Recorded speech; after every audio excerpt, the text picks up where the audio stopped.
Here's a quick comparison of my 2020 BMW K1600 Grand America Edition and my trusty 2016 Harley Davidson Ultra Limited.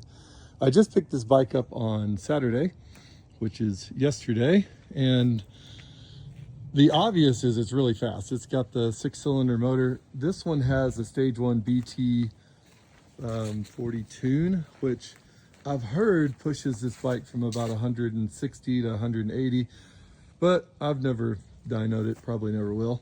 Plenty fast. The B version has these floorboards, which are real comfortable, but it's mid controls, and then it's got the quick shifters and everything. Super fun bike. I can already tell you the luggage capacity is lower, even though, I mean, this isn't bad. It's not bad for luggage here. I don't know if I'm gonna like that better than the drop-ins. I think the drop-ins in the Harley are a lot better. They're a lot bigger.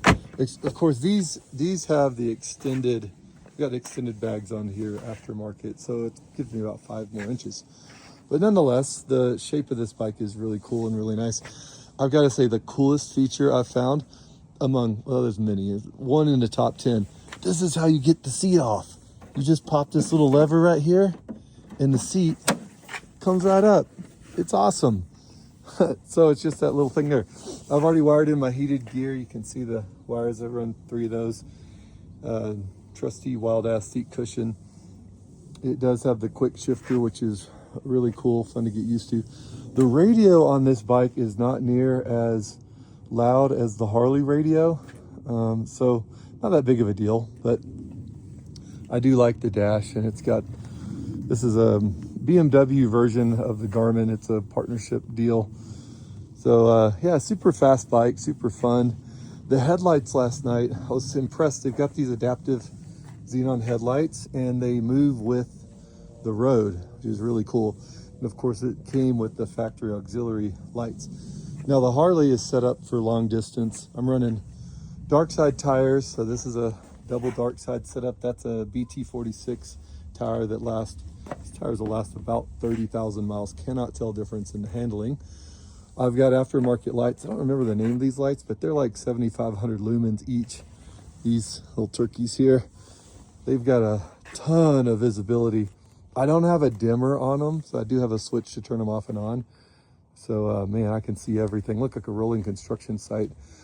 This motor, twin cam motor, last year the twin cam, twin cooled high output motor, high output in quotations because it's 85 horsepower versus this one at, 160 horsepower stock. Got an Vance & Hines exhaust. This thing sounds awesome, but it's not very fast. It's got 105 foot-pounds of torque. Torque's out pretty good. Both of them, this is what's crazy. 80 horsepower, 85 horsepower, something like that. And I get 45 miles per gallon. 160 horsepower or 180 with the tune, and I get the same 45 miles per gallon.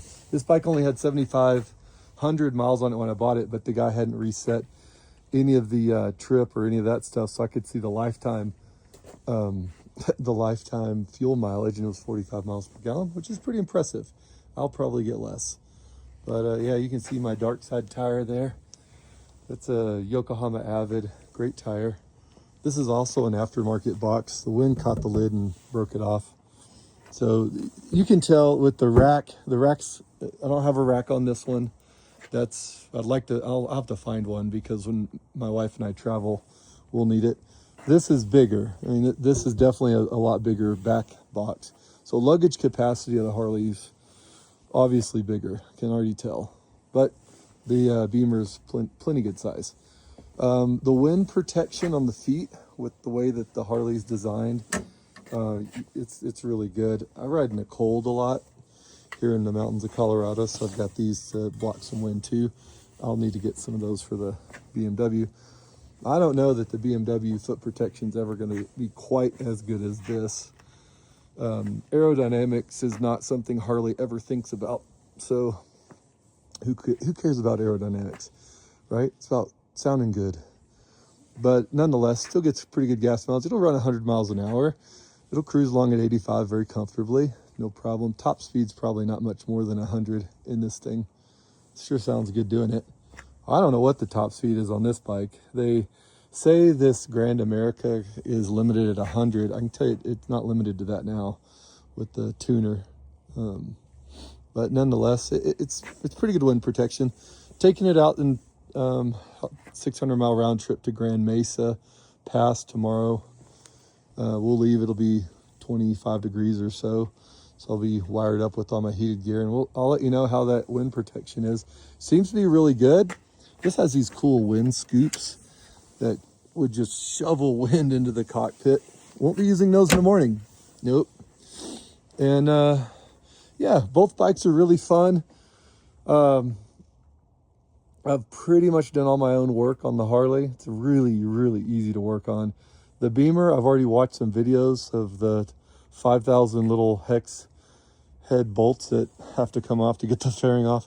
I don't know that I'm going to do a whole lot of maintenance myself on this one outside of just oil changes and simple things like that, tires, brakes. Probably pay someone to do the valve checks and all that stuff. But yeah, really looking forward to this. I love the adjustable windscreen as well. I'm not sure if this is a factory windscreen. I think it is, but when it's up, it's really nice. I like that going up and down. And the mirrors are pretty good. They've got these little fish lenses on the sides, which help, and they're good and sturdy and stable. This is a fixed fairing, unlike the Harley that's got the bat wing where, you know, it moves around a little bit in the wind, but honestly, I can't tell a whole lot of difference on that side. My wife says the back seat of this bike is actually bigger, and she said this is really comfortable. Now, she's always been really comfortable on the Harley, and she likes the armrests and all that, but she said this one feels like it's got more room. She's got more leg room. It's got a heated seat for the passenger, heated seat for the front. Both bikes have the armrests. That's a necessity if you're riding with your wife and you really like her. That's a really nice comfort feature. So yeah, no cup holders yet on this bike. I got to figure out how to put cup holders on it, but I'll be adding those. When I'm riding long distance, I like to have my drink on the right and my snacks on the left. And so I've got my Garmin up here. Both bikes I run a remote for my heated gear and temperature control. But yeah, really looking forward to owning both of these bikes. It's going to be tons and tons of fun. Thanks for holding out for this little mini review.